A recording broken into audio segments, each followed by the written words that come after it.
welcome to this special episode of The Joy Reid Show. With American democracy on the decline and the Democratic Party left as the only major viable political party that can fight back on a national level, it has never been more important who those Democrats are. Are they willing to fight hard for the people, or are they willing to conciliate with the other side, sometimes to our detriment? Also, who do they answer to? To you or to some special interest? These are the kinds of questions you should be asking as you go to vote this year or next year, presuming we still have free and fair elections. Just saying. Well, for 32 years, for the primarily African-American citizens of Missouri's 1st Congressional District, that representative was Bill Clay, a founding member of the Congressional Black Caucus who was elected in 1968 and served until 2000, when he was succeeded by his son, William Lacey Clay Jr. He held the seat for 10 terms until 2020, when a political earthquake interrupted the Clay dynasty. As a nurse, the daughter of an alderman, single mom, and activist named Cori Bush, whose activism was nurtured in the Michael Brown protests, defeated Lacey Clay Jr. in the Democratic primary and won the seat. The election came in the heat of the COVID pandemic and the election that swept Donald Trump into office. It was Bush's second try for the seat and her third attempt at winning elected office, having run in 2016 in the U.S. Senate primary and in the House primaries in 2018. In 2019, Cori Bush was featured in the Netflix documentary Knock Down the House, alongside Alexandria Ocasio-Cortez and other upstart Democrats looking to unseat incumbents in Congress. Was a broken thing, had a voice, but I could not sing. We're doing something very controversial. People say, how dare you mount a challenge to someone who's so established? It's not just our family, it's 30,000 families a year losing loved ones because they don't have insurance. I was not trying to become an activist. I live 6 minutes from Ferguson. But there's a scream inside, we are tried. Being a woman of color, our image is scrutinized. People in my district, this is how we look. Bush was sworn into Congress on January 3rd, 3 days before the January 6th insurrection, and her 2 terms in Congress never got any less dramatic or significant. She became a member of the Squad, the progressive activists who refused to back down on their demands for working-class-centered legislation, such as help for those struggling without health care or needing public housing, rent relief, and police reform. A rape survivor herself, she led protests demanding the ratification of the Equal Rights Amendment, and she was in office during the end of Roe v. Wade.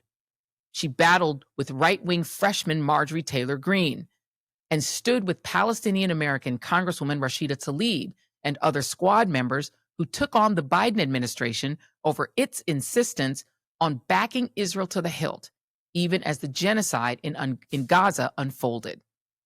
For that, Cori Bush became a top target of the pro-Israel lobby, particularly AIPAC, which poured an estimated $9 million into defeating her and other pro-Palestinian Congress members in Democratic primaries in 2024, ultimately succeeding in ousting her and Jamal Bowman of New York, against whom they spent $15 million.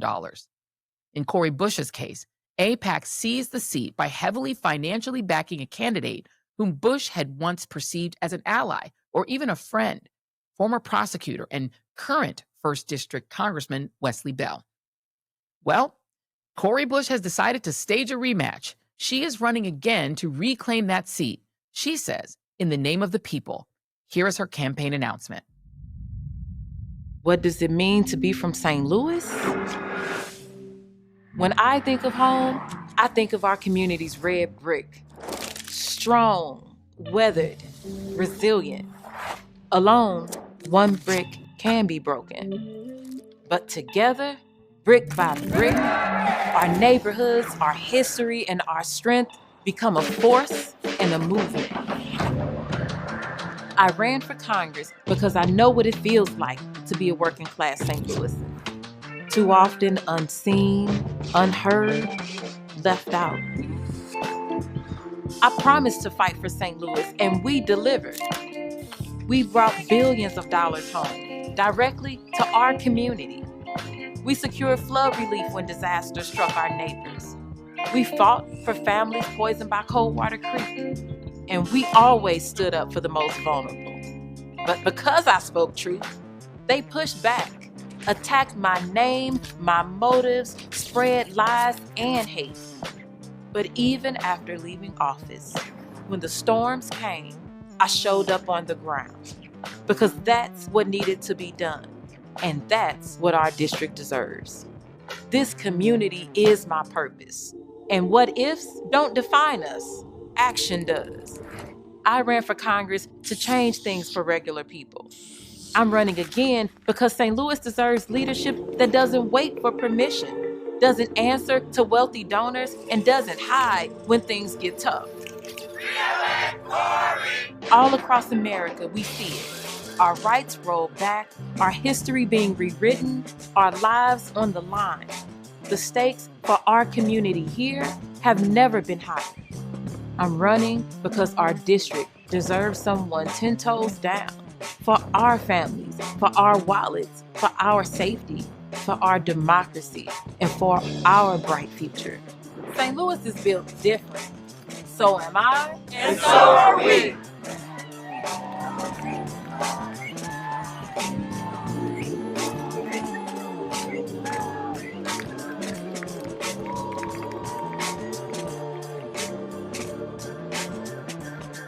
Last week, the Joy Reid Show sat down with Cori Bush to talk about her time in Congress and why she is looking to return. Here's that interview. And as you just heard, Cori Bush is running to reclaim her congressional seat in the 1st Congressional District in the great state of Missouri. And Cori Bush joins me now. Yes, glad to be here. Welcome to the basement. Yes, it's amazing. It's great to have you here. So let's talk about that announcement video. You really leaned into your background, Right. the fact that you have had struggles, economic struggles, and you know what a lot more people than I think when you first were in Congress are dealing with in your community. Talk about why you're running again. Yeah, I'm running again because I hear the frustration in my community with the lack of leadership. I hear people when they talk about how much they fear the state of this country and where it's going, and just the desperation for change. And I was already in that seat. I was already doing the work. As you can see in that video, so an EF3 tornado ripped through St. Louis May 16th and through our inner city. And who thinks that a tornado is going to touch down in the inner city? And it just completely devastated so many communities that were already under-resourced and where we were working to help build. And so just driving through the community, walking up and down the streets, people are living in tents next to their bricks. St. Louis is full of beautiful red bricks that are now crumbled in so many places. And so who I am is I'm the one that shows up. St. Louis needs that type of representative, the one that shows up, the one that will get gritty because we're a gritty people, the one that will stand with all of humanity because that's who we are. We are the ones that started the Ferguson uprising. That work came out of just regular everyday people that just believe that we people deserve life and freedom. And so you can see in a part of that video, me going into a home that was hit by the tornado, and I went up in the roof, that's the kind of work we need now. So somebody who's willing to do the work on the ground, but also show up in the House, show up at these meetings, be that voice, because you can be the voice because you're still connected to the people and you are the people. By implication, when you're saying somebody who shows up, somebody who's of the people, you are implying that the gentleman who is currently holding that seat, Wesley Bell, is not that person. He's not like us. Also, say more words. He's not like us. And he's not. So I know who I am. The community knows who I am. One thing that the community says about Cori Bush, even if it's a Republican or somebody that just does not believe in all of the policies, stand the way that I stand as far as policies are concerned. One thing they say to me is, Cori, we don't agree on the issues, but you are a fighter. And so for that, I support you. That's what people know about me, is I'm a fighter. That's what we need right now. But when you look at what has happened since the new congressperson took over the seat, someone said to me, Cori, when you showed up to Congress, St. Louis showed up. And when you left, you took St. Louis with you. That's the thing. When I think about when the eviction moratorium, when it was about to expire in 2021, my very first freshman year, and I think if the current congressman was in the seat at the time, would he have camped out on the Capitol steps for 4 nights and 5 days to bring about change, to make sure that 11 million people weren't going to be at risk for evictions at that time, and 7,000 in the district? Would he have done that? No, that's just not who he's been, but it's who I am. You've talked about him, you have not used his name, but I want to play something for you, because at one time you all did have a relationship, at least of some level of friendship. Absolutely. So I'm going to play this for you. This is from, I want to say probably March or spring of 2023. And I'm going to let you hear this. Not running into shit. Well, That is not happening. yeah, well, I appreciate that. I'm gonna, but I want, like, I need other people to not think, and I think the reason why people are asking me about it is because it's what Steve Roberts did. He said he was running for one seat and then he switched at the end and ran. So I ain't no Steve Roberts. I know you're not. But you know, Shar, that's my girl. That's your girl too. Yeah. Like, y'all my people. Like, I don't do that. I'm not. Okay. Yeah. So yeah. What I'm saying is, if they call you, just be like, man, don't even ignore that stuff. That's not true. That's them trying to divide us, because that's really what it is. And just to be real while we talking, if this was not to work out, my seat was up in 2 years, and that's what I've been running with. That's why this was such an opportune move for me to go statewide, because I'm not in the middle of my career. Right. I'm 6 months in, so I'm like, let's go. No, absolutely, because you got that, you have that safety, which is good. But we still want you to. I'll say this too, like, even if you wasn't in that space, like, real talk, if you wasn't, I don't think I went to one every 2 years. I don't know. Look, it ain't no joke. You constantly doing it. You think what now? Look, it ain't no joke, but just to be clear, you ain't. That should be the last thing on your mind. That's not happening. I appreciate it. So that was a call from Wesley Bell, between yourself and Wesley Bell. And at the time, he was assuring you that he was not going to run for Congress. He was running at the time potentially against Josh Hawley. He's going to run in the primary in order to run for United States Senate. Something changed, and he exited that Senate race where he was going to run in that primary and ran against you. At the time when you had that conversation, what was your relationship with Wesley Bell? So, initially during the Ferguson uprising, that's when I met him. And I think and then at one point, he was on the Ferguson City Council. He showed up on the ground, probably a handful of times, if that many times. But most of us frontline activists knew of him as just being someone who wasn't all that friendly to the protesters, who didn't embrace us, who wasn't like trying to be a part of us. And so that's how we kept like, okay, that's the relationship. But when he came out and said that he was going to run for the county prosecutor seat, and we really, the community wanted to see somebody different in that seat, especially somebody that said that they were going to work on trying to get accountability for the death for the killing of Mike Brown Jr. People were like, okay, well, regardless of what the situation was in the past, so many were like, okay, well, we're going to help because we want to see this happen. And so people supported him. He won the seat, and then he didn't do what he said. And so he turned on the activists, didn't do any of that. But when I got into the seat, I knew that I needed to work with the county prosecutor. So we were cool. Like we had gotten to the point where we were cool. And then we got to the point where we were working together. It was sis, it was bro, it was, it was that, because we were two Black elected officials who were the first Black people to hold those seats. So there was a kinship, and a relationship.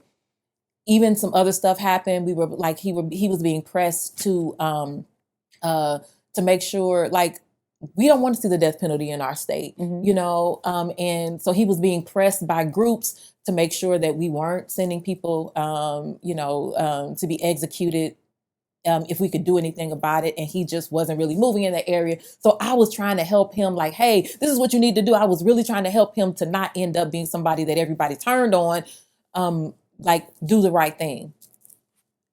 I thought we were cool. And then all of a sudden, people started calling me saying, Cori, you know, Wesley Bell is running against you. And I was like, Wesley? No, he's not. Like this is, you know, they were like, no, he's running against you. You know, even people were alleging that there was a fake girlfriend, just so he could look like he had a companion. And I kept telling people, no, this went on for a month. And then when he announced that he was running for U.S. Senate, there was an article that came out saying that he actually wasn't running for U.S. Senate. He was really running against me. Basically, he was running for U.S. Senate to raise money and his name ID. Right. And so that's when I called him. So I said, you know what? Let me stop my phone from ringing. Mm-hmm. Let me reassure these folks that they don't have to worry about that. So I called him. What did you record the call?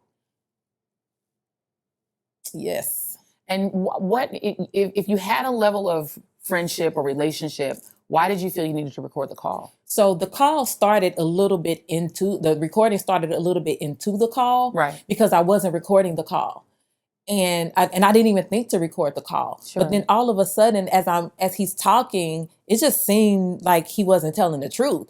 Okay. And so then I said, okay, let me record this for later, just in case, because he was, and you know, it just seemed phony. Mm-hmm. And so I said, I said, if I don't need it, then I don't need it. But maybe, you know, so that's why. Mm-hmm. That's why the recording didn't start from like, hello. Right. Right. And so, I mean, so obviously there was a certain level of distrust is what you're saying. Yeah, absolutely. Right? Absolutely. I mean, it wasn't like I trusted him from the jump anyway. Right. You know, it was just that I thought that we had grown in relationship. Sure. And then when did you find out officially that in fact he was going to run? And did he tell you, hey, this is the reason that I've changed my mind and I'm running?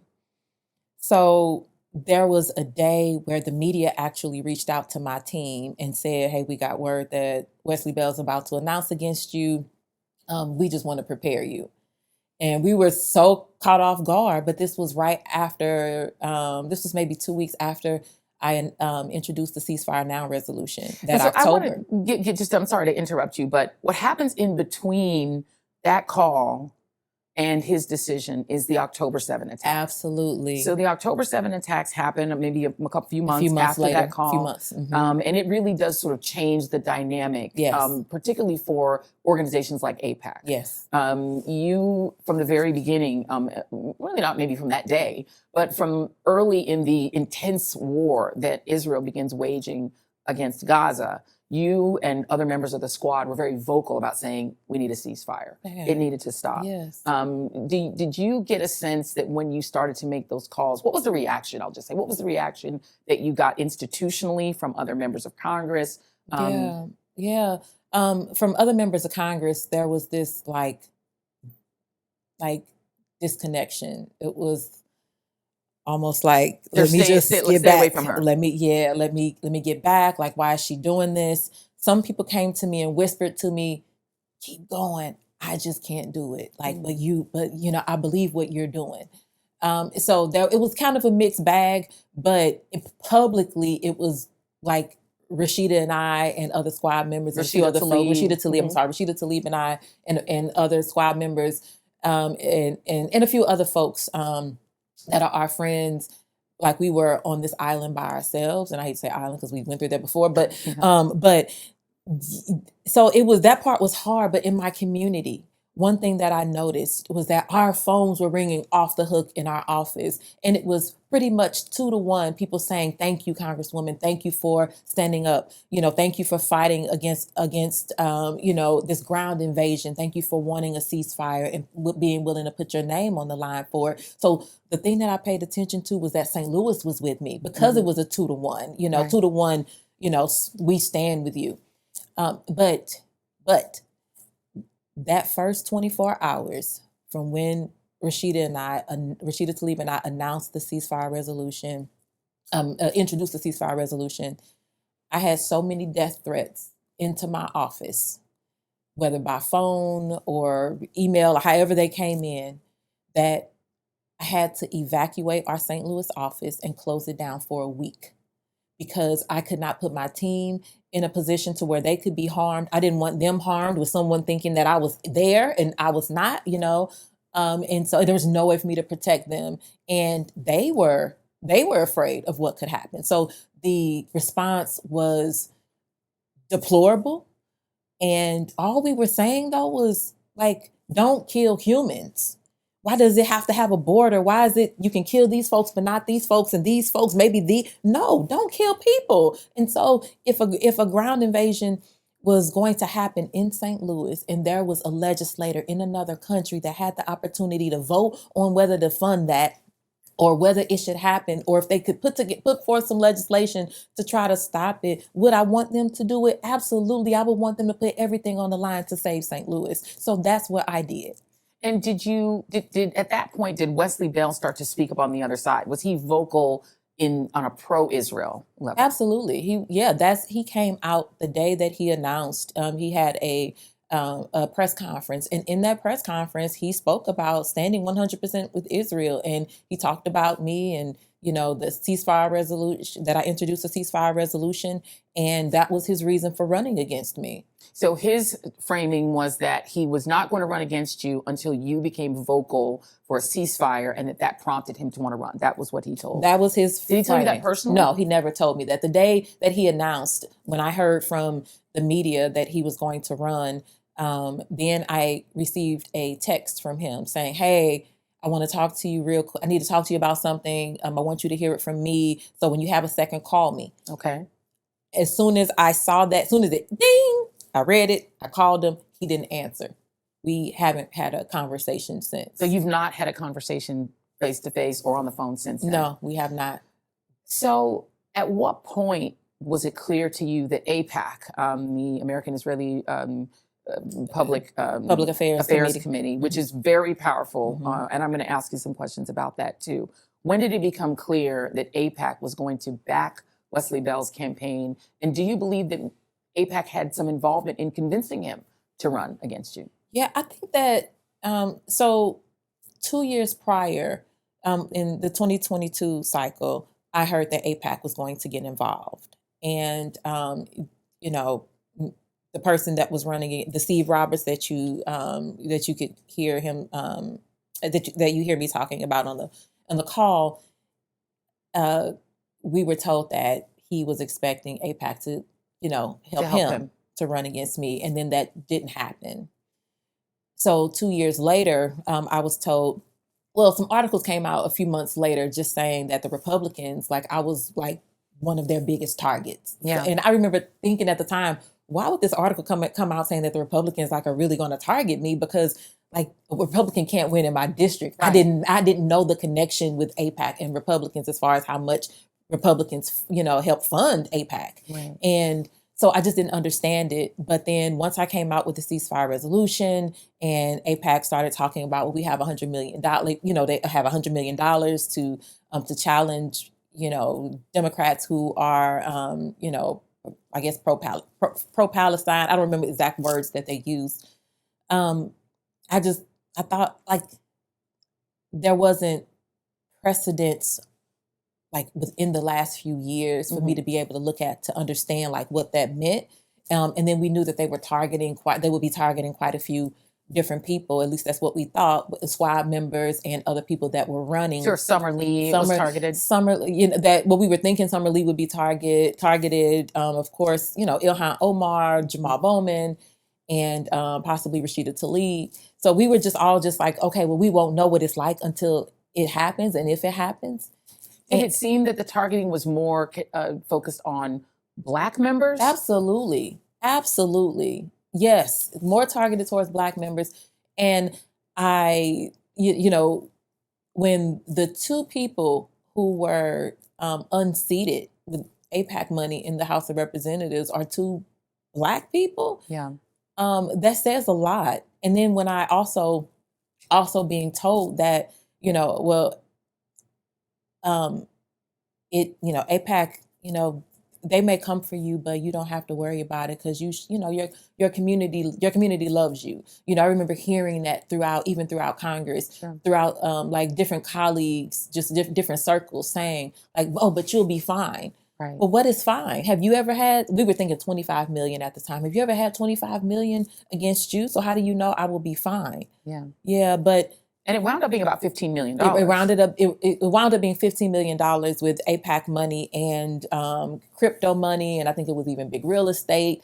So all of them kind of came together. And so as far as big real estate, you know, I believe they were still pissed at me, or there's reporting that they were still pissed at me about the eviction moratorium. Okay. Yes. Got you. So, I mean, concentrated money in politics, we know that this is a challenge. What was the reaction of leadership, Hakeem Jeffries, the other leaders?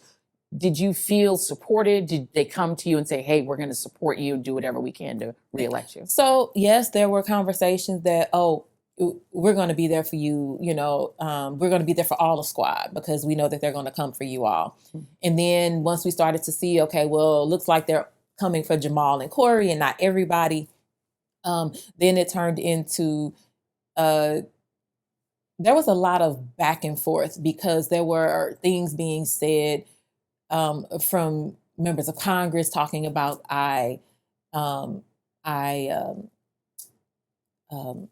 had supported when Nina Turner was running, you know, before, and she was challenging Shontel Brown. And there, people were saying that, oh, well, because Cori did that and went against a CBC member, then maybe we didn't like. Should we be supporting her? CBC. I mean, you unseated Lacey Clay. Absolutely, so. I did. So, I mean, an outsider. Take us inside.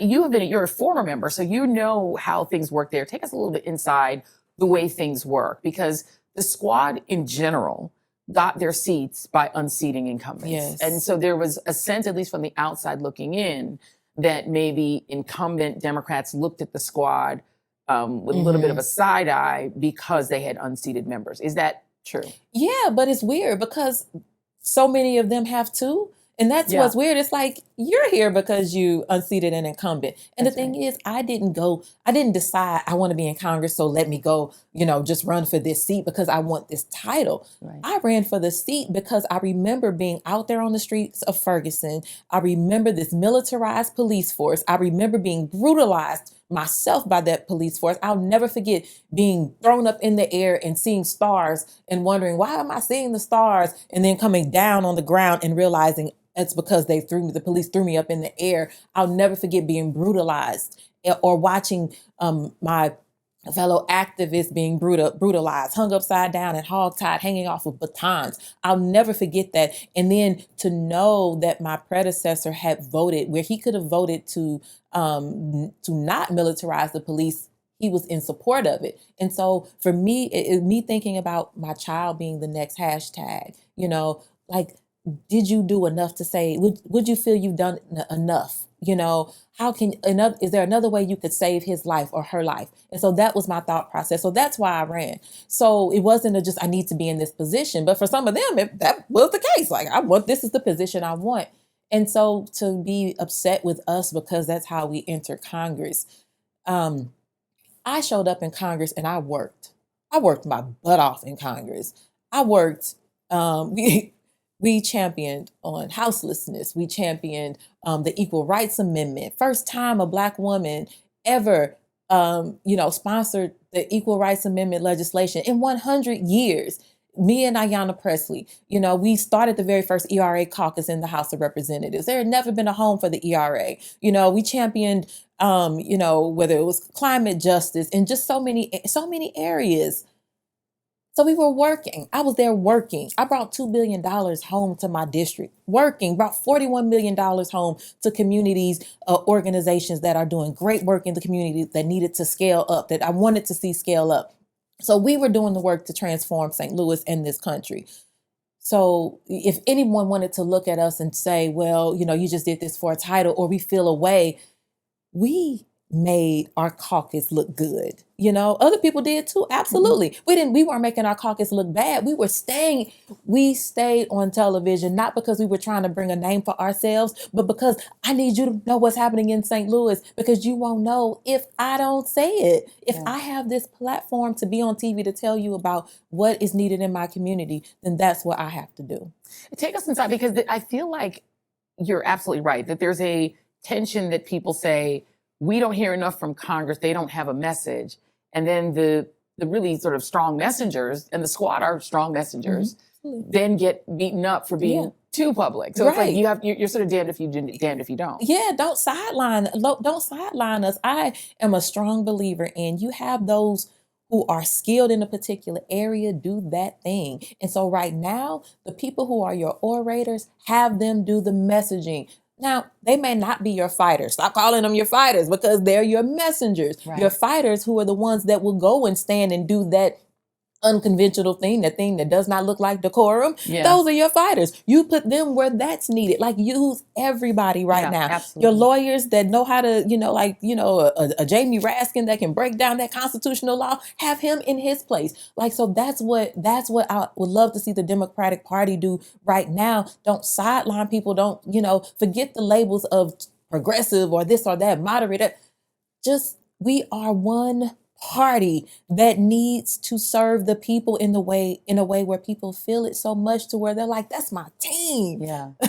Another piece of what I feel hangs over Congress that, Matt Gaetz, weird that I'm going to quote Matt Gaetz right now. It feels weird for me too. But there are some former members who have, pulled back the curtain a little bit on the power that AIPAC has. Because again, I think it's arguable if we look objectively at where you stand now versus where you were. A main reason, if not the main reason you're not in Congress is AIPAC. Right. So take us behind the curtain. Matt Gaetz has implied that they wield unearthly power, incredible power inside of Congress. And he's talked about some of the ways they do it, taking people on junkets to Israel. In this is his words, maybe spying on members, maybe having people in your room. When you come back to your room, there's an AIPAC person there, having a personal handler for each member. Is that true? Talk about how AIPAC actually works inside of Congress. Yeah, and so I think my my situation with AIPAC is a little different because I walked in the door with AIPAC already knowing where I stood. Okay. Because I had been a supporter of, ending the siege and, Palestinian liberation for years. That started during the Ferguson uprising in 2014. Sure. And so I've been organizing with our local Arab community, our Muslim community, for years. So they knew when I was about to come to Congress that like where I stood, but they still would send people. So that's one thing that started before I entered Congress. I would be having a meeting with someone and then all of a sudden there would be this person that they would introduce. Oh, okay. Hi, how are you? Oh, this person is with AIPAC. Well, why are they here? And we just want to get to know you. I don't need to get to know you, And so what then I was told right before I was sworn in was, okay, AIPAC said that they know you're not going to change your policy stance. They just want you to be silent about it. If you're not silent about it, then you can expect to have a tumultuous entrance into your tenure in Congress. Wow. And my response was, have we met? If the tanks didn't back me down during the Ferguson uprising, if the dogs out there didn't back me down, if the gunshots and the rubber bullets didn't back me down, if the sexual assault I endured and being homeless and all of these things didn't back me down, you think you all coming for me or talking about me is going to stop me and back me down? I got here as a regular everyday person. I didn't get here because of a name or because of money. I struggled to become a member of Congress. So you think I'm going to let you scare me? And so that's how I entered Congress. And so, yes, there were members of Congress who would say, okay, and I would be a part of these conversations. I would hear it, when you go to this reception, just don't go back to anybody's room.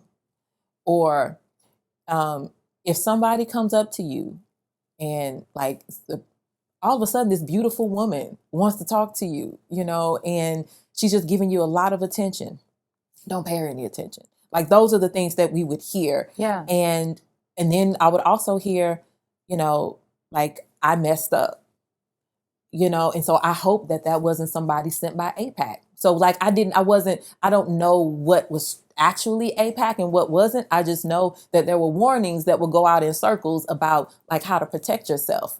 And as far as people showing up in rooms like that much, I don't know, but I did see that interview with Matt Gaetz, and that would have mortified me, to walk into my hotel room and see, and have somebody in my room. But I also would never take the trip. I've never taken the trip. I learned about the trip years ago. That trip is not just members of Congress. That trip they do those trips with clergy. They do those trips with Black youth. They do those trips with local and state officials. It starts before you ever hit the federal level. And what is, to your knowledge, if you know people who've been on this trip, this junket to Israel, what happens on that trip? Well, I can only speak about what I've been told, but what I'm told is, you go on a trip and you get to meet all of these, heads of state, or you go to different locations, and it's pretty much a propaganda trip, showing you why you need to stand 100% with Israel. You go to the wall, and, and it's and even for some, it becomes like this, religious experience. It can be a religious experience. And and it's well funded. So you're very well taken care of. And for some people, like, that have never had such, like, whatever that luxury is. Sure. And if you've never been through that before, then it's like, wow, these folks really care. And it makes me think about how there were, and I can't remember the name of the group now, because I had never heard of them before. But when I was running the last race in 2024, there was a group of Black folks, an organization that came out against me. And when we did some digging, these were people that worked for Black people who worked for AIPAC. But they came to St. Louis and were out going to churches and things and putting out flyers saying, "Oh, Cori is bad," and all of this. And it makes me, it made me so angry, because you're using Black people to tell other Black people that this Black person that has been standing with them and in the fire with them, bled on the same ground that they have bled on, is not right for them, because you went on a trip, or because you're getting funded, not because what you're saying is actually true. Now, having experienced AIPAC up close, is there anything that they advocate that's strictly about the United States? Or is everything they advocate for about this foreign country, Israel? I will say, advocating for the United States, the only thing that I could really speak to is all of their ads against me in the last campaign cycle were about President Joe Biden and his infrastructure bill. There was zero, not one ad about whether or not you voted for that bill. Yes, about my vote on the infrastructure bill, but not one ad spoke about Israel or Gaza or Palestine. But that's their ads. I mean, their advocacy. When they come to your office, or not your office, but the office, because they've never been to mine. Do they say, "We want you to do this specifically for the United States," or is it, "We just need you to stand by Israel"? I honestly don't know, because I don't even think they know where my office is. At least where it was. Well, they know where the office is there now. We've seen Congressman Bell get protested pretty exuberantly wherever he's gone, and it feels like the community is not with him on the issue of Israel-Palestine. No. It's sort of ironic, isn't it, that was the thing that removed you from office, but it doesn't feel like he has the crowd. Well, and the thing is, so St. Louis City actually passed unanimously a ceasefire now resolution right at, like, maybe a month and a half, 6 weeks, something like that, after we introduced ours, Rashida Tlaib and I and Squad. After we released that one, they built a ceasefire resolution similar to the one that we had in the Congress.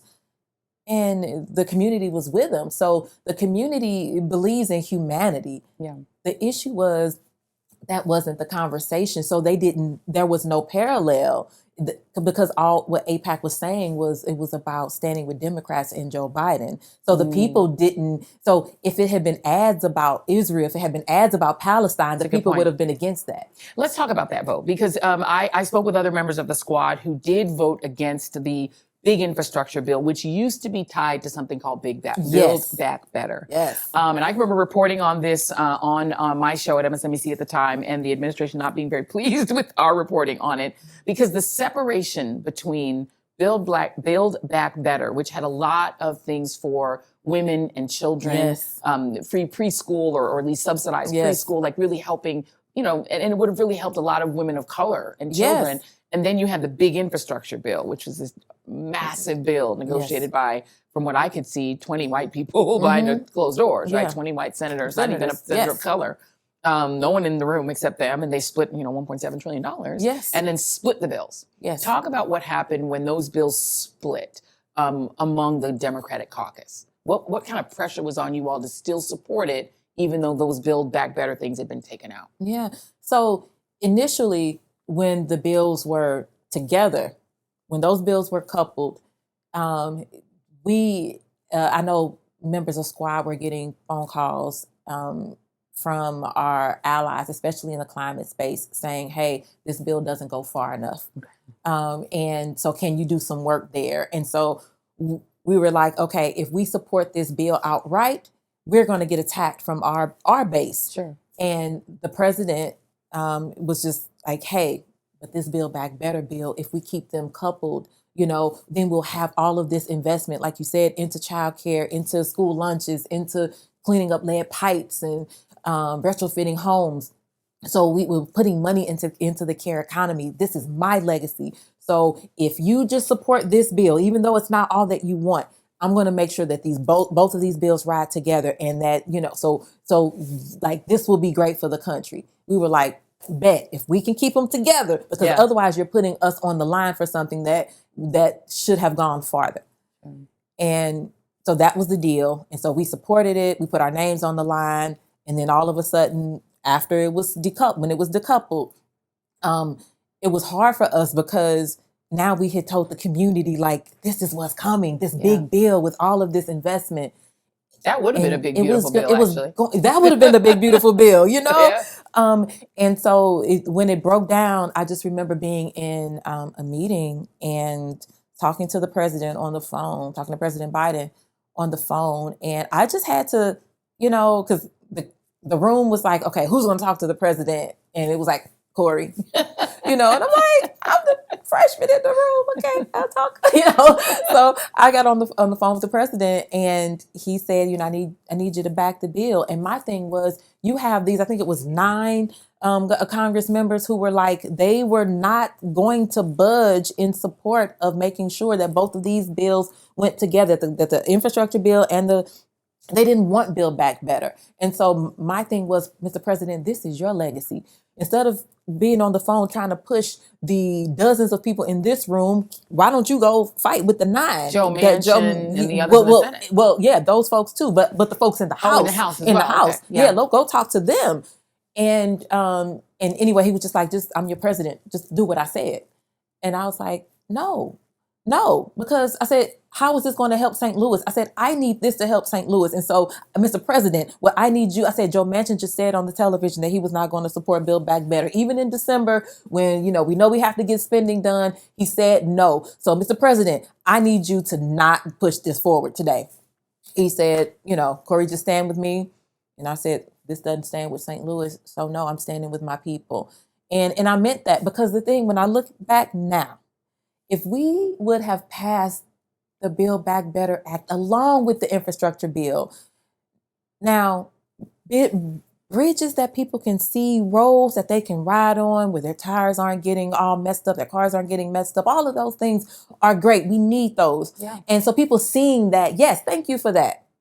But when people can feel at home, when they have been able to hold on to that $300 a month that they spend $300 a week that they spend on childcare services, or that senior home that hasn't had any investment in 30 years has now been complete, and now they have working elevators and all like that, where our workers who are taking care of our seniors, where they are able to have a living wage and all of these things, free school lunches, free school breakfast, like the child tax credit starting back then, not stopping, putting kids back into poverty and families.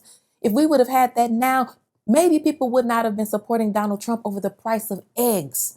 Maybe we wouldn't have a Donald Trump presidency right now, because people would have felt the difference. Because when we got close to that election, I still kept hearing from even members of the Black community, but that $1,200, that stimmy I got, that stimulus check, they remembered the stimulus check that had Donald Trump's name on it. But how much more would they have remembered had the other investment come to them from the Build Back Better Act? So I just want to make it clear for people, I supported both. We needed both. What I could not support was having one without the other because they needed to be together. It's this weird thing where the Democratic Party, and I talked to Bishop William Barber, he talks about this all the time, that the middle class obsession, the focus on the middle class, and the refusal to look at the poor, which, maybe everybody wants to admit that they're poor, but if you broke, you're broke. Yeah. And a lot of people are struggling. Maybe that's a better word for it, struggling.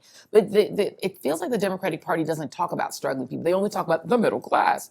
So that means maybe the things in Build Back Better don't resonate to them. But for you, who's had to, you've talked about living in your car. You've talked about being a single mom. Yes. You've talked about struggling financially. Is it that so many Democrats are wealthy or middle class that they just can't relate to how desperately people needed those Build Back Better? Is that what it is? What is it? I think that some of it is that they can't relate. And they think that those who can, that they know better than those who can relate, because if you've been there, then maybe you're not as good as me. Is the way that some of that kind of came to me, especially during the eviction moratorium. I remember being told, well, like, why can't you just go to the shelter and go to the food pantry? I'm talking about Democrats. And I said, well, let me break this down to you, that at least in my community, you can't go to a food pantry every single week and get food. So some of them you can only go once a month. And then I said, out living in your car, where are you putting the milk? Where am I putting this food if I'm living in my car? If I'm living in my car, how are we staying warm enough at night? If I don't have money, I can't play the car all night long and run out the gas. How are we being practical about it? And it was like a light bulb came. Oh yeah, I didn't think about that. I never thought about that. So it's that some of it is the disconnect. I think the other part is, I remember being told when I entered Congress, don't say poor. Don't say poor. And I was so glad when I was put on the poverty task force, because it was like, no, but we're going when someone said don't say poor, don't say poor. Why? Don't say poor, because it makes people feel bad that there is this, that you're bringing up this part of the United States that is where the U.S. isn't taking care of people. I bet the people who are poor feel even worse. Absolutely. People, right, exactly. Been there, know what that feels like, and whether you want to be called poor, you may not want to be called poor or not, but should we talk about poverty? Absolutely. And so in my office, the motto of our office was to do the absolute most for every single person in St. Louis, starting with those who have the greatest need. Mm-hmm. Because if you start with those who have the greatest need, everybody else benefits. Will benefit. Absolutely. Yeah. Is it also a sense, and I'm channeling Bishop Barber right now. Is it that there's a belief among too many Democrats that poor people don't vote, so you really can't address them because they're not voters? That is a belief I've heard quite a bit, is that the whole these folks don't vote thing is unbelievable. And the thing is, when you get sworn in to your position, you're not sworn in saying that for the people who voted for me, that this is who I represent. No, you represent all of the people. So whether they vote for you or not, does that mean that you don't help Republicans, you don't help Libertarians, you don't help Green Party, you don't help people who have no affiliation, you don't help people who are poor, or we don't first look at those who are struggling or more more under-resourced?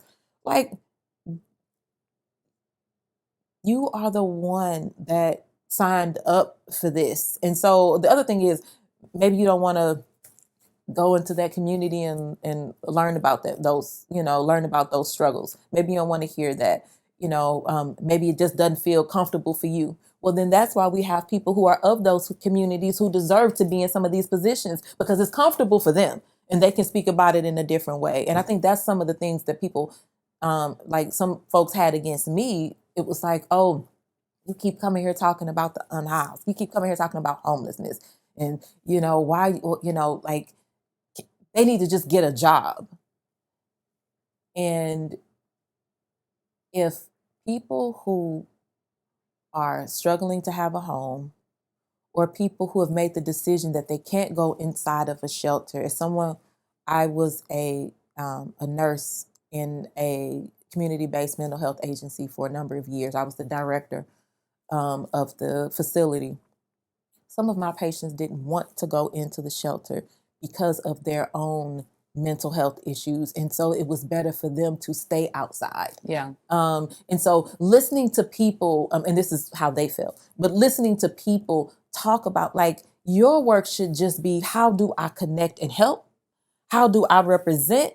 Not how I tell them how, I shouldn't, not you telling them how they should be or how they should feel, because you care more about that than you care about billionaires continuing to profit, billionaires getting all of these tax breaks. But then you want to go and say that people who are on SNAP need to have all of these, you need to you need to have drug tests and all of this. You care more about that $25 or $5, whatever it is that comes out of the check, out of taxpayers' checks to be able to pay for that, than you care about this billionaire who is sucking our communities dry. That is the hypocrisy of it. And that's something that as Democrats, though, we're going to have to work on that hypocrisy of, we take money from, these big corporations, the same ones that we claim that we're fighting for the people, but you take money from the people who are fighting the people. Yeah. We have to reckon with ourselves in that way. You talk about the ways in which you made sometimes your colleagues uncomfortable because you're coming from a different place than maybe they were comfortable. And you talked about some of the ways that you were supported and not supported. 2023 was a year. Yeah, it was a year.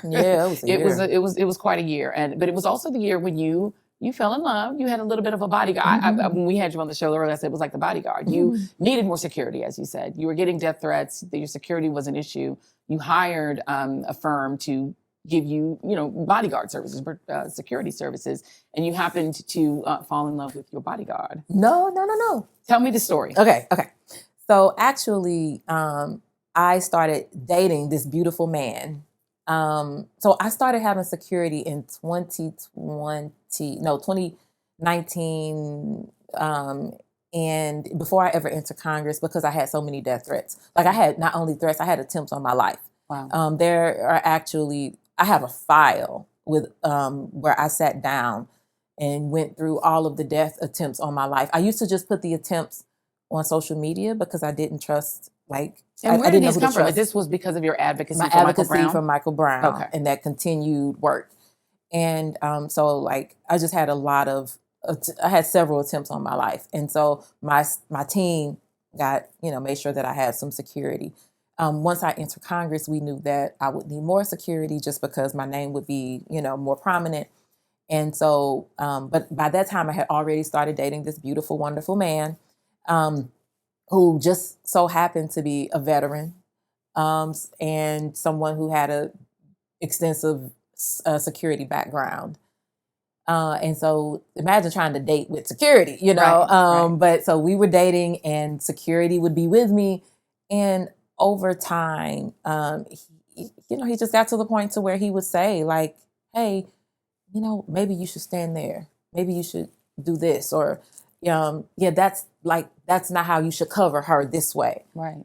And he was just giving so many suggestions. And then we ran into this situation where some of my security agents were getting scared off. They were being told, like, if you continue to work with Cori Bush, you won't be able to work this other secondary type job, or this other, you won't be able to do this other work. Some of their family members were feeling targeted because they would come and say, hey, well, this happened to my wife. She was told that I needed to quit working for you. And so it happened so much. And so we would lose people, and I love you, Cori, but I got to support my family. So we were losing people. So now I'm uncovered. We had call offs, no shows. So I'm dating this guy, but he's like, okay, I can't leave you uncovered. So now I'm going to help today. And so that's kind of how things happened. It was just really organic. People were falling asleep on the job. I was mortified because I'm just like, how are you helping me and so there were so many things happening. And then at one point, the person who was my lead security agent had a personal situation and said, boss, I need to be out for 3 months starting tomorrow. Mm-hmm. And I was like, we're already short. What am I supposed to do? And so my husband, who's my husband now, he stepped in, and I was like, you know what? You've been doing this all along. You've been not only training and helping, but you've been leading, Mm-hmm. and I'm uncovered right now. Can you just do this? And so he started recruiting people, and he got us staffed up. And he's, but before that, like I reached out to my compliance and we looked up all of the federal regulations to make sure that, that there weren't going to be any problems. We made sure that we were doing everything according to, what the regulations are. And he started working, and so later we got married because we were already, we were dating. The plan was before he ever started working for us that, like we knew we were going to be together. And yet what happened, and this is all 2023, and this was in the midst of the issues around AIPAC, the issues around your, non-compliance with the President of the United States when it came to Build Back Better, all of that was in the mix. An ethics investigation was opened around you and Courtney's relationship. Suddenly that becomes the subject of an ethics investigation that I believe now is a DOJ investigation. How did that come about? Yeah. So one person made a complaint, and he made a complaint that, that I shouldn't have my husband working for me doing my security. And the rules are clear with the Federal Election Commission that can't happen as long as they are actually doing the job and they are being paid at market rate. And so the person was just like, well, I want you to investigate it. Because they didn't see, I believe because that person didn't see enough like media attention and all of that, that they decided to, okay, I'm pissed off because this is what was in the article that the person basically said, like they were angry that nothing really came out of that. And so they decided to then make complaints with all of these other agencies, local and federal agencies, and said like, now would you all look into it? And so that's what really happened. Like a broader investigation into your husband, which is now going into things like his business and whether or not he was getting, grants during COVID relief. Like it has expanded. Do you feel that you and your husband are being targeted because of you? Or how do you perceive these investigations that have drawn him in? Yeah. So initially, it was about me. It was, silence her, shut her up. And also, I think part of it too, because whoever this person is, this Trumper lawyer, has gone after other squad members as well. So what is the lawyer's name? I don't say the person's name because they get it gives them the attention that they want. Yes. Okay. Yes. But that was to stop me, and for me, I'm like, okay, so do you want me to die? Is that like why it's just weird. But once we were investigated by Office of Congressional Ethics, and it came back unanimous, no wrongdoing. That person was even more angry. But anyway, they had sent all of these complaints. They sent the complaint to the DOJ at the same time they sent it to ethics and these other agencies. And then it was after I announced the ceasefire resolution, and a few weeks later that then the DOJ investigation started, which was like several months from when the complaint was made. And it was just all the fact that we had already been cleared, it was like, why is this happening? But we were confident that, we know we were clear. We know we sought like how to do this. So we knew that we would be okay. But the fact that these folks keep coming back, trying to see if they could find something, I am not going to stop supporting St. Louis. I am not going to stop fighting for marginalized people in this country or abroad. I am not going to change or water down myself. And I will say this, my husband is stronger than me. My husband is strong, and he is supportive of his wife. I am not going to allow people who they want me to be or who they want him to be to change who we actually are. And so we're just going to keep our message and we're going to keep pushing forward. The way that power works, people say, oh, the power is with the rich and the mighty. The power is with the people. That's why they spend so much money trying to discredit those that the people trust. That's why that matters, because the power is with the people. And so if you can get to the people who are standing with the people and who the people have chosen as a mouthpiece, then that hurts, that larger group. And so I'm not going to back down. We know that we are going to come out victorious. So we're okay.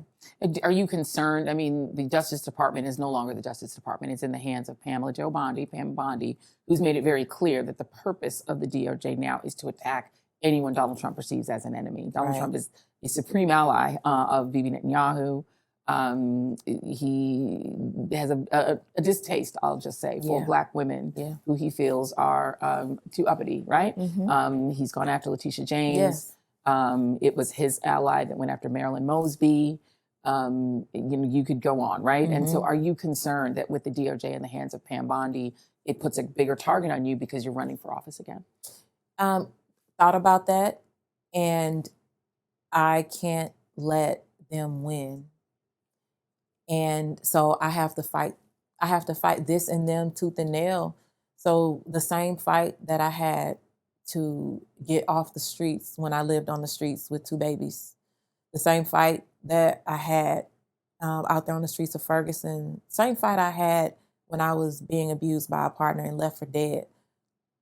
All of that is the fight that I have right now to stand up for my community and to not allow people to fall into conditions that I did simply because of policy violence. So is that a concern? Yes. But my God is bigger, and that's who I trust in. And so I'm going, as long as I know that's my path and my mission, I won't back down from it. And the one thing that I keep before me, and when I say this, sometimes people are like, yeah, right. The one thing I keep before me is Harriet Tubman, and how many times Harriet Tubman got to her freedom and she went back. And I think about how she didn't do that in a car with tinted windows where she could just easily get across state lines. She had to walk that, and she walked it with people. And just thinking about what that's like, we don't want to walk from community to community, from the next county to the next county. She did that over and over and over again. And so when I think about how she risked herself for people, some she didn't even know, she risked herself over and over again to get freedom for people. If she could do that, this is the least that I could do. Let me go through and do some quick rapid fire. I'm going to go through some policy things, because let's say you're back in Congress, and let me see where you stand on some of these things. Tariffs, impact on St. Louis. Look, so many people in St. Louis right now are already struggling, and we were pissed off about $6 eggs, and $10 eggs is even worse. And so we have to start with the people who have the greatest needs. So we lower the cost for the people and not, I think so much of this is a power play. It's a power play when you have the money, when you're trying to have a look. Our president, to me, is not, the people that need us the most right now are the people who are being, who are left holding the bag. What about this issue of the invasion of blue cities? Even in a red state like Missouri, a city like St. Louis is the blue city. You're seeing Donald Trump, the administration, putting military troops and also masked federal agents of various agencies, ICE, et cetera, on the streets of blue cities. Your thoughts on that? He wants us to go, in my opinion, the president wants there to be chaos. Wants there to be enough chaos. Is it for a civil war? Is it to be able to institute martial law at some point so that he can stay in the presidency another term? Where is this leading? But to pick out blue cities and to send these masked agents, let me say shout out to our good mayor, Brandon Johnson in Chicago, who has said who he's fighting back, and it's a good, to me, it's a good example for mayors across the country. I think it's egregious that, people have to, this fear. We already had enough toxicity in our communities, just whether it's in our air, whether it's, making sure that we keep our communities safe, whatever type of violence in our communities, and just all of that. And now to put these masked agents on the ground who are just kidnapping people. We have to fight this back, but also I cannot wait for our new president to come in and undo all of the things that this man has done. Do you believe there'll be a free and fair election in 2028? I believe that they're trying to stop that. Okay. I believe they're trying to stop that. But I'm hoping that a warrior stands up and is someone that is able to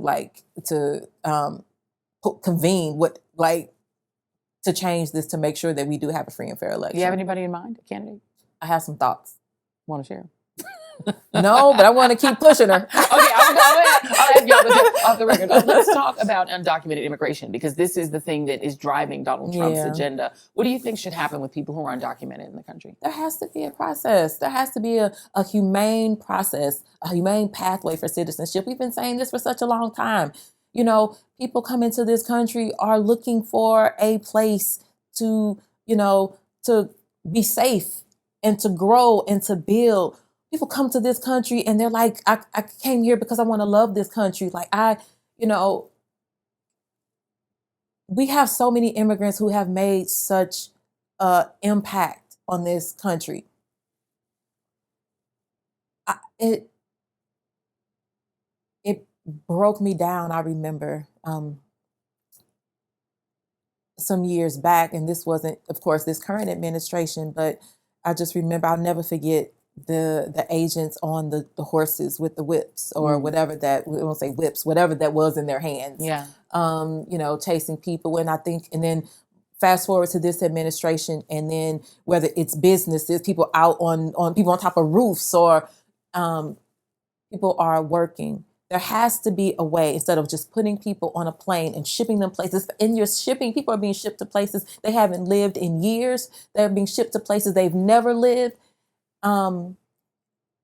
If it was you, and it makes me also, it's just weird because the president and the vice president, you're like wives, it's just like, how do you reconcile saying that some people aren't good enough to be in this country, but others are? And the initial language was, going after criminals.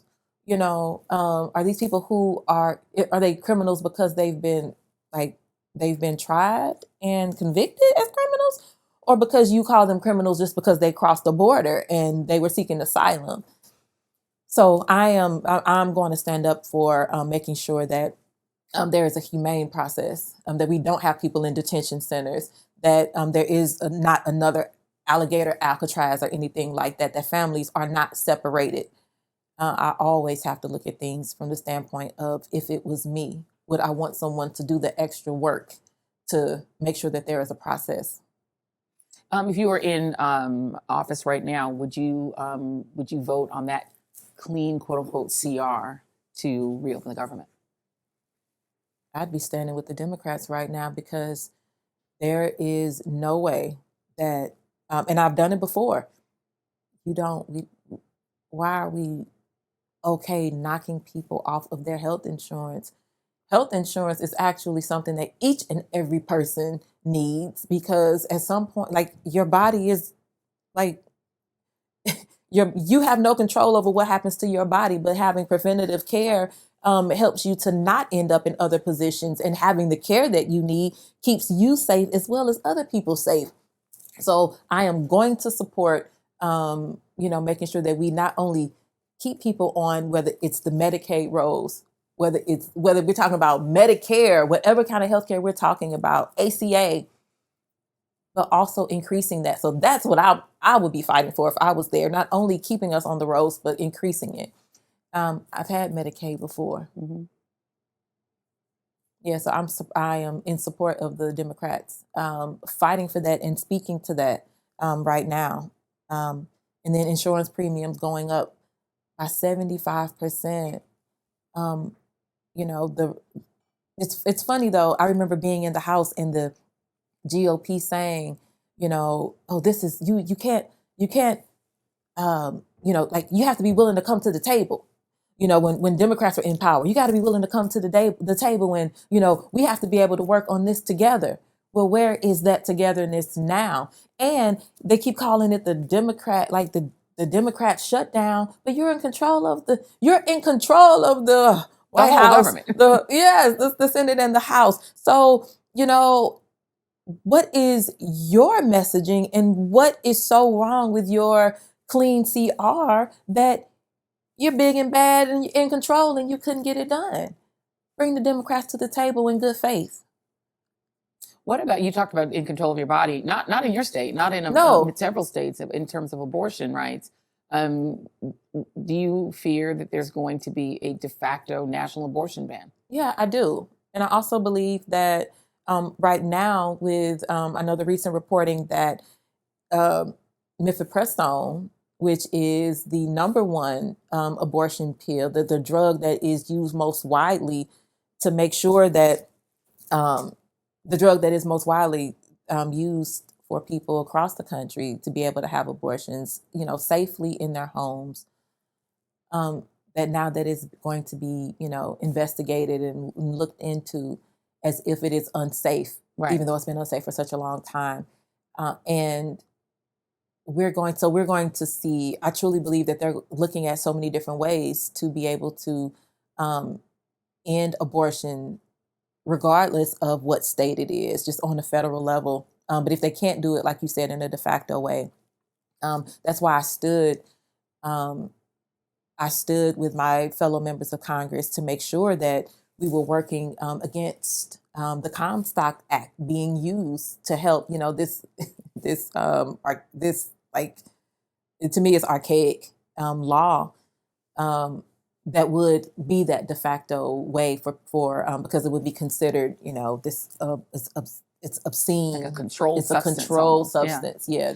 Should Joe Biden have ratified the ERA? You were part of the big push to make the Equal Rights Amendment, the 28th Amendment to the Constitution.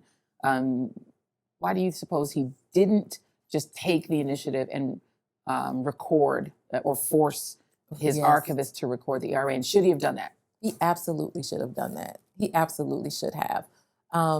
His legacy, to me, that would have been just a great thing for his legacy, even though it's an even a greater thing for the country. Just having gender equality. Why are we still waiting for that now in this 2025? He should have done that. He should have instructed the archivist to do it.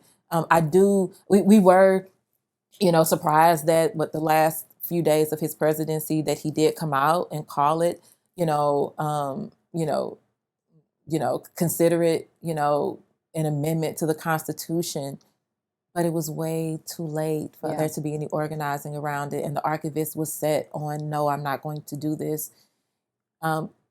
Ratifying the Equal Rights Amendment, which we are talking about. Some people think that it only involves abortion rights, but this is workplace harassment and discrimination in housing. It's our giving rights for our trans community. It is just a big umbrella for making sure that there is equality.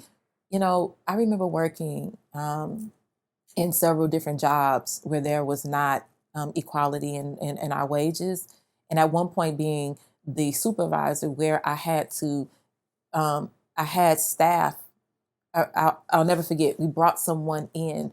I had nurses who were making more, who were making a wage. We were bringing someone in who had less experience, but we had to pay him more. I was told that we had to pay him more simply because he was a man.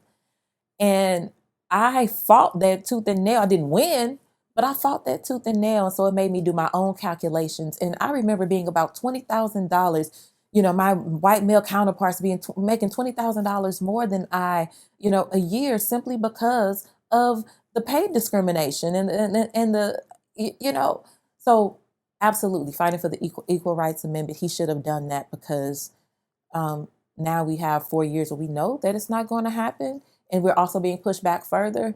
But let me say this about the next president. We get this next Democrat in the presidency. I need them to come for all of it. We need to undo what this administration has done. But now whoever you are, you go, because we've seen them trample on our rights. We need to go back and get everything that they stole and then go back for more. Go back for what we were trying to work on before they got there. Yeah, not the previous status quo. What? Right. You talked about President Biden's legacy. What do you think his legacy is?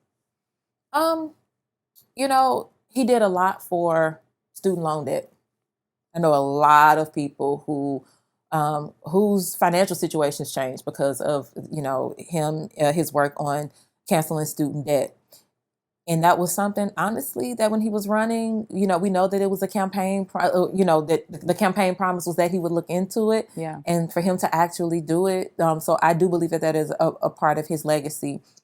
I believe, though, that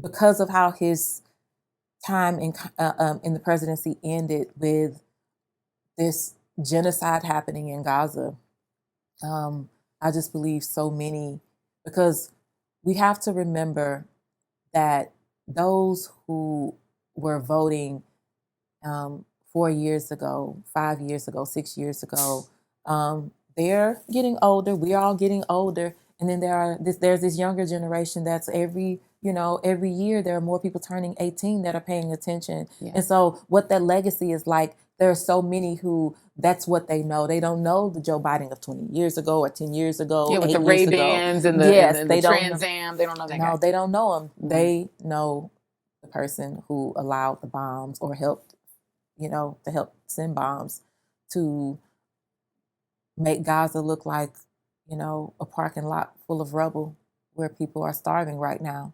And so many lives have been lost. On the day that we're recording this interview, the breaking news is that there seems to be a ceasefire deal that Hamas and the Israelis have signed in Egypt. Do you think that this ends the suffering of the Palestinian people? The return of the hostages is supposed to be part of the deal. I've been trying to comb through the stories and haven't read anything about whether the bombing will stop. What do you think is going to be the outcome of this alleged peace deal? At first, I just wonder, is it going to hold? Is this going to be a true peace deal? We've seen deal after deal after deal.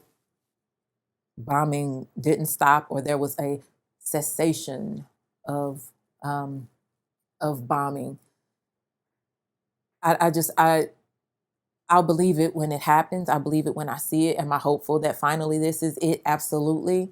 But will the bombing stop? Will the humanitarian aid that is good, that people can actually consume, will it actually start to flow in? Will the aid workers be able to get in and be able to do what they need to do and serve unharmed? Will there be an effort to put more resources on the ground for hospitals and clinics? Will there be a true effort to help rebuild Gaza? Will there still be this displacement? Is it going to be, okay, we'll stop bombings, like there'll be a ceasefire, but we want to displace the Palestinians. We want to displace the people of Gaza. We want to displace people in the West Bank. Is that what is going to happen? And so I have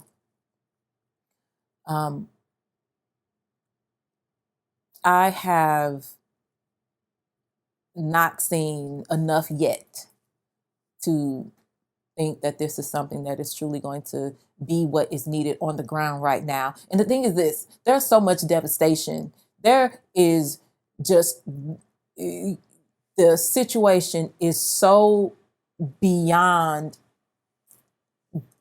throwing some money at it or saying that we're going to try to fix this, that like so much has to happen. There's so much in the immediate that has to happen to help the people of Gaza right now who are dying, kids are dying, to help them right now, but then also the lasting effects of it. Like, who's doing something about the lasting effects of the white phosphorus that hit those communities? Who's going to do something about what that looks like for people in 5 years? And maybe, whether they have effects now. Who's going to do something about the whatever came from all of those buildings being piled up on the ground for such a long time? And what does that look like environmentally? Like, all of this should be a concern of ours, and how Palestinians are able to rebuild. And can they rebuild and build their land back? Build that land back that they had. Do they get their land back? If they owned a home, if they had property, do they get it back?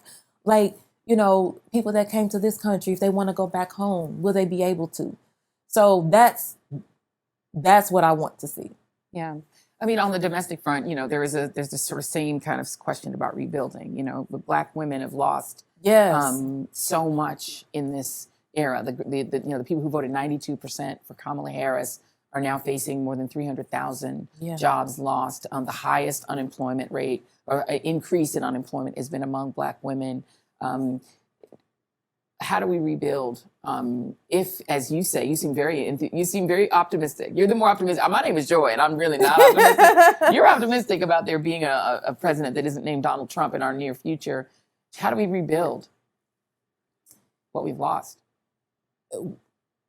So while all of these wonderful groups and attorneys are keeping score, I really hope y'all got this scorecard down. While they are doing that, there should be multiple things happening right now. So keeping the scorecard, what do we need to fix? And who's in place to fix it? Where are our attorneys, even our new attorneys coming out, like getting those new attorneys to work, those in school, like getting those folks working.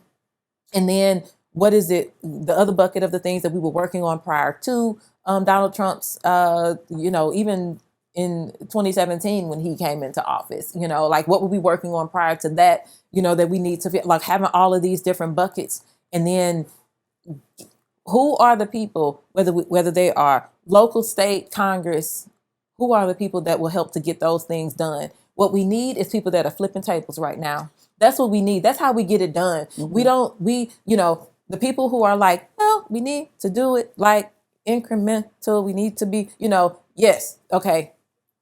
You all work on, we'll give you a page of stuff to do. But the folks that are willing to flip the tables over and say, we are getting ready to smash all of this to pieces, and we are going, what is it that you need? This is what we're going for. Those are the people that we need to the front right now. And so what we need is, we know we have those in our communities. We know who's been sidelined. We know who doesn't have enough money to run and all of that. Those are the folks we need to be working on right now. We need to work on them. We need to build them up so that they can be ready in 3 years to start to take these seats, but also even if they're working in organizations, even if they're working in the private sector, those are the ones that we turn to. We don't have time to play the it's my turn game. That's dead. The it's my turn game. No. Is it your mission right now? Is it your purpose right now? Is it your work? Because people are hurting in the midst. And so that is how we rebuild. We rebuild by saying, look, it's over 300,000 Black women that have lost their jobs. And we know that that's only the tip of the iceberg. We know Black men have lost their jobs. The second highest is Black men. Okay. So then we know that these are the folks, okay, we're trying to find jobs for Black men and women and so many other people right now. What were the jobs they were doing? You were working in the federal government. So you have X, Y, and Z skills. Let me not give all the strategy away, but let me just say this: there is a way that you can take those folks with certain skills, because there are other organizations that have resources to be able to have them do things. That's how we rebuild. And I'll just say that about that. Putting even just those folks to work who are highly skilled right now, add them to the people who in our communities, we all know who they are, getting those people out of the shadows and giving them a mic, giving them the resources, giving them the backing to be able to be ready. If you get back reelected to your former office in Missouri's District 1, first thing you would do? First thing I'll say is, it depends on who the president is getting ready to be. If there's going to be a free and fair election, if there was a free and fair election and we have a Democrat as the president, I will have already done the work to let them know that, like, this is what I want to do and this is how I want to help. Let me back up. 2026. Mm-hmm. Let me back up 2026. First thing that I would do is look at all the things that Congress has done that has been in line with Donald Trump, which I will have probably done that beforehand, that Donald Trump has done that I could speak to and impact. That is probably all I want to say about it, because I don't want to give anybody help Something to to stop attack. me. Yeah, Okay, or help to stop me. You know. Let me do my quick lightning round. This is Okay. my real lightning round. Okay, This is my okay, general okay, lightning. okay. And then so we're gonna Okay, let's the do temperature okay. more fun. We're gonna have a little bit Okay. fun with you now, Okay. right now. Okay. Now we're gonna talk about your campaign a little bit. Walk on song is. Ooh. You can see, I did not prepare. Yeah. The song is in my head, but it's playing in my head. But I'll, you know what? What is it? My husband and I play it in the car all the time. Somebody on camera want to tell them what the walk on song is. What's the song? What's the song that we play in the car that you always get me pumped up with? No, the one, the fight, I won't fight. No. The Bone Crusher. Yeah, what is that one? The Bone Crusher song. The Bone Crusher song. Wait, hold on a second. What is the Bone? Yeah. Never scared. Never scared. Never scared. I ain't never scared. I ain't never scared. I ain't never scared. Yes. That's a good song. That's a good walk-on song. Okay, that's a good walk-on song. Okay, greatest musical, and there was a right answer. Greatest musical, The Ever. Wiz. Come on. The Wiz. No, the right The answer. Wiz. I don't know how anybody doesn't know the answer. Yeah, The I Wiz. mean, that's clear. Come on. It's clear. If I could be in The Wiz. Come on. Look. Okay, who would you, in The Wiz, which character is you? Most like you? So I would be Dorothy just because that's who I, Main character. Yeah, yes, that's main character. Yeah, that's main character. But probably no, I would say Dorothy because I get to dance. You and get to dance, sing you get to do all the things. and get to be with all the people. Absolutely. I'll be Dorothy, but right now in this menopause moment, I think I might be the Tin Man. I feel like I'm all creaky. I'm like, I need some slides, some oils to me. I be creaky. I'm telling you, menopause. You get this because you're young. But I will say that Michael Jackson, when he came with the scarecrow, when he came off of that, when he was getting his legs, You can't win.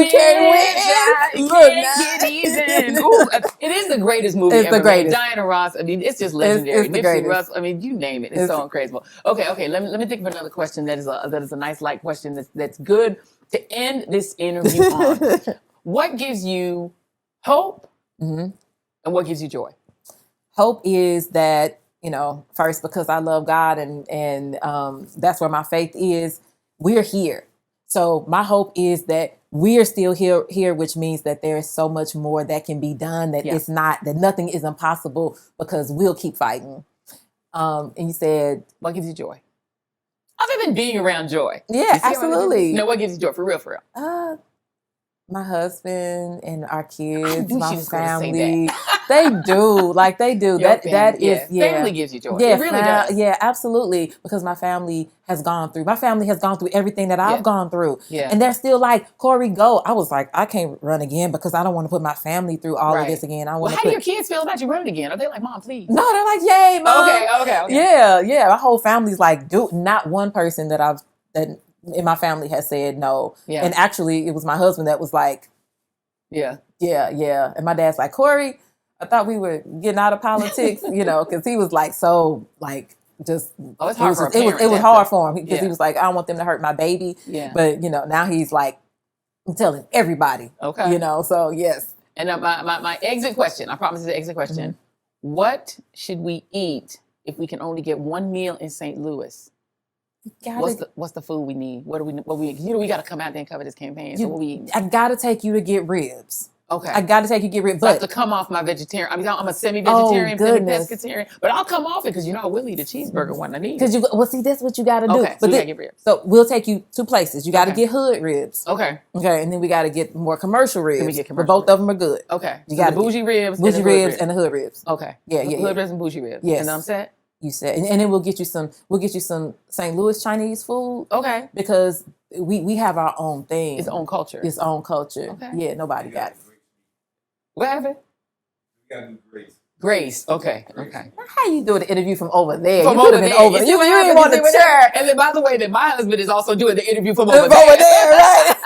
Cori Bush, best of luck. Please Thank feel free you. to come back. Thank you for sharing so much, especially all that inside tea from the way it is in Congress. I know people will appreciate knowing how things work on the inside. Best of luck with your campaign. Thank you for having me again. Thank you. The basement. In the It's so great. All right. Thank you. Thank you. Thank you, Cori Bush and Courtney Merritt, and thank you for tuning in. Please be sure to hit like and subscribe and make sure you never miss any of this content and that you keep this new media enterprise going. We appreciate you whether you're listening or watching on YouTube, Substack, or Spotify. Be sure to also support our sponsors, and we will see you on the next The Joy Reid Show. Getting back to the basics, grassroots level. Let me dig a little deeper with the shovel. Plenty can't tell the forest from the trees, and I'm hard to detect, like a black hole in the dark. Injustice anywhere, it's a threat to justice everywhere. Let me make this clear, I got a bone to pick, and I'll never fear the threat of poverty. They don't want to talk about it, they rather party, so I'm a real talk about it, for sure.